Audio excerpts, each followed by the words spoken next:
Maličké království mezi himalajskými vrcholky, které je sevřené mezi dvěma velikány, to je Bhútán.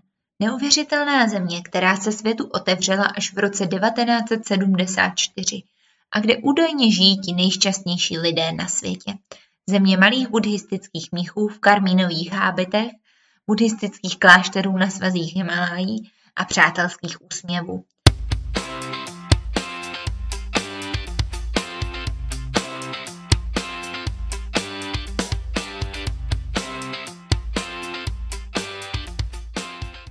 Vítejte u podcastu Srdcem na cestách a v téhle epizodě si budeme povídat o tom, jak se žije běžným lidem v Bhútánském království, velmi zajímavé zemi, o které se u nás prakticky nemluví. A to je rozhodně škoda. Možná, že ne všichni z vás o Bhútánu slyšeli. Toto maličké království je sevřené mezi dva asijské giganty, Čínu a Indii. Leží na kraji Himalají, takže celá země je pokrytá zasněženými vrcholky, hlubokými údolími a hustými lesy. Bhútán je dnes zemí, která se v ústavě zavázala, že bude tzv. Hrubé národní štěstí svých obyvatel nadřazovat nad ekonomickou prosperitu. I proto se o Bhútánu říká, že je zemí nejšťastnějších lidí na světě. Hned po příletu se tu na vás každý bude smát a pro pomoc nebudete muset chodit daleko. Bhútánci koneckonců v podstatě turisty ani neznají. Kvůli vysokým poplatkům za pobyt v zemi jich sem jezdí minimum. Abychom pochopili, jak se žije v Bhútánu dnes, musíme se podívat do minulosti a trochu se informovat o tom, jak tato unikátní země vůbec vznikla. Nejzajímavější na dějinách Bhútánu je právě dlouhodobá izolace země, díky které se Bhútán ubránil vnějším vlivům a v mnoha vesnicích se stále žije úplně stejně jako před stovkami let. Bhútán byl původně osídlen různými tibetskými a nepálskými kmeny, které se usadily v horských údolích. Prvním známým vládcem byl tibetský láma, který v 17. století sjednotil zemi. Z Tibetu se do země také dostal tibetský buddhismus. Láma se stal duchovním i politickým vůdcem, jehož vliv přetrval po několik generací. Během jeho vlády byl Bhútán stabilizován a začala se formovat struktura současného bhútánského státu. Po jeho smrti následoval v Bhútánu politický chaos, kdy se různé klany a rodiny střídaly u moci. V této době Bhútán často čelil napětí s britskou Indií a Čínou. Na počátku 20. století byla uzavřena dohoda s britskou Indií o tom, že bude Británie zastupovat Bhútán v zahraničních záležitostech, ale do vnitřní politiky nesmí zasahovat. Díky tomu nebyl Bhútán obsazen Čínou, stejně jako třeba Tibet. V roce 1907 byl v Bhútánu ustanoven dědičný monarchistický systém, když byl za krále zvolen vládce, který sjednotil zemi a získal podporu Britů. Tento krok znamenal začátek dynastie, která vládne v Bhútánu i dnes. Vláda této dynastie byla silně zaměřená na zajištění stability a nezávislosti Bhútánu v regionálním kontextu.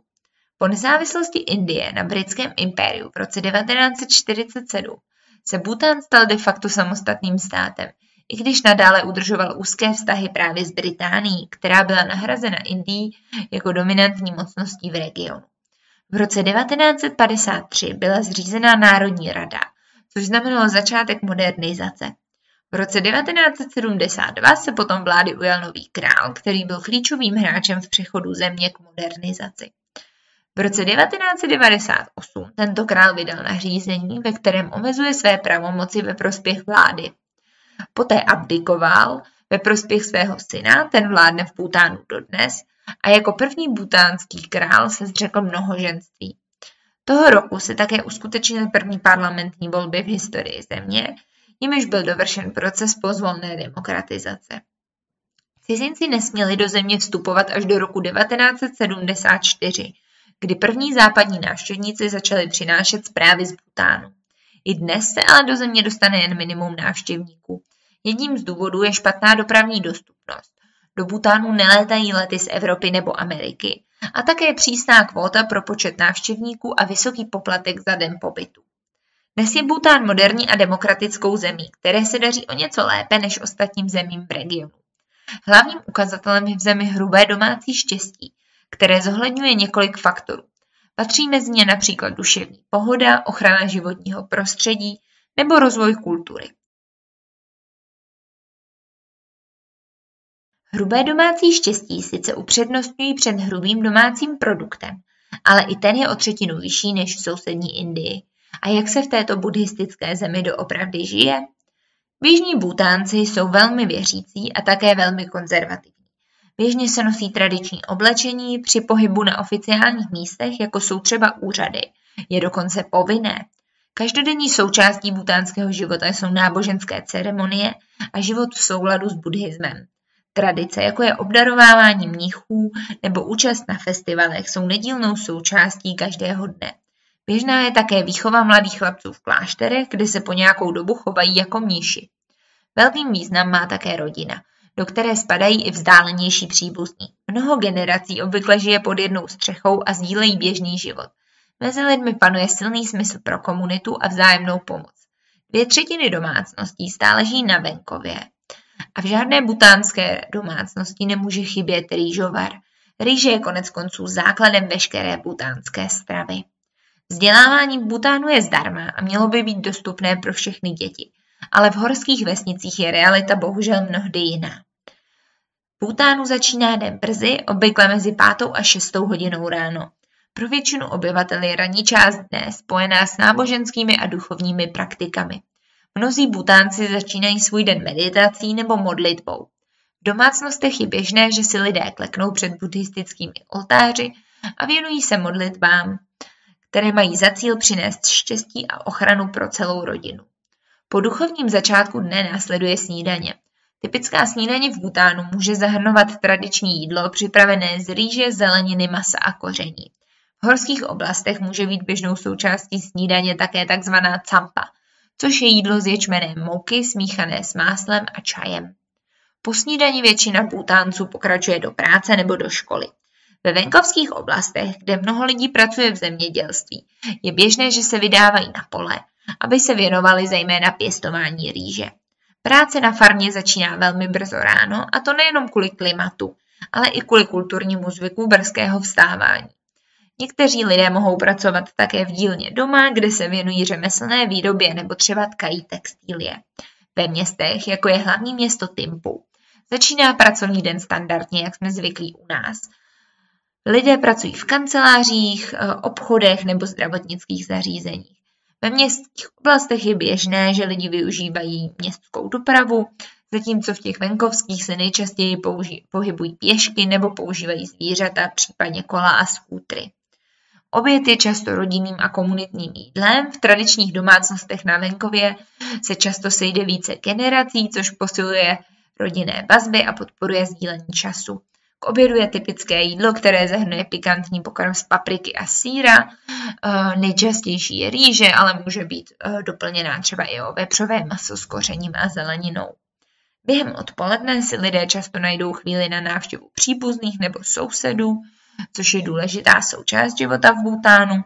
Oni mají velmi silný smysl pro vzájemnou pomoc, takže ty návštěvy mezi rodinami jsou mnohem častější než třeba u nás. Večeře je potom podobná obědu, ale může být to něco lehčí. K večeři se podávají typická bhutánská jídla, třeba ta papriková rýže, různé polévky s nudlemi, nebo typické jídlo pro Tibet, což jsou knedlíčky momo. Dostupnost kvalitní zdravotní péče v izolovaných oblastech je pro Bhútán stále velkou výzvou. Podařilo se prakticky všem obyvatelům dodat zdroj pitné vody. Velkým bhutánským bohatstvím je totiž právě voda. Prakticky veškerou elektrickou energii, kterou země potřebuje, produkují právě hydroelektrárny a ještě se 80% té hydroenergie vyváží do Indie. Prakticky jediným obchodním partnerem je pro Bhútán právě Indie. Tahle země zajišťuje taky bhutánskou bezpečnost. V zemi tak můžete potkat tisíce uniformovaných indických vojáků a někteří Bhútánci si dělají legraci, že Bhútán je vlastně takový indický protektorát, což ale teda není pravda. Nejvyšší hora Bhútánu je podle tradice sídlem místních božstev, z toho důvodu je i nejvyšší horou na světě, na níž nikdy nestanula lidská noha. Žádná horolezecká výprava totiž nedostane povolení pro vstup právě na to území té posvátné hory. Bhútán je mimochodem taky jedinou zemí na světě, kde platí zákaz kouření a zákaz jakýchkoliv tabákových výrobků. Národním sportem je v Bhútánu lukostřelba, která byla v minulosti hojně využívána i v různých bojových situacích. Velmi zajímavý je taky nejznámější svátek v Bhútánu, to je Losar, což je bhútánský nový rok. Ten svátek se slaví podle lunárního kalendáře, obvykle v únoru nebo březnu, a je spojen s očistnými rituály, modlitbami a slavnostmi, které mají za cíl přitáhnout pozitivní energii a hodně štěstí do nového roku. 11. listopad je taky hodně zajímavý, protože se slaví unikátní svátek příletu jeřába černokrkého, který do Bhútánu přilétá z Tibetu.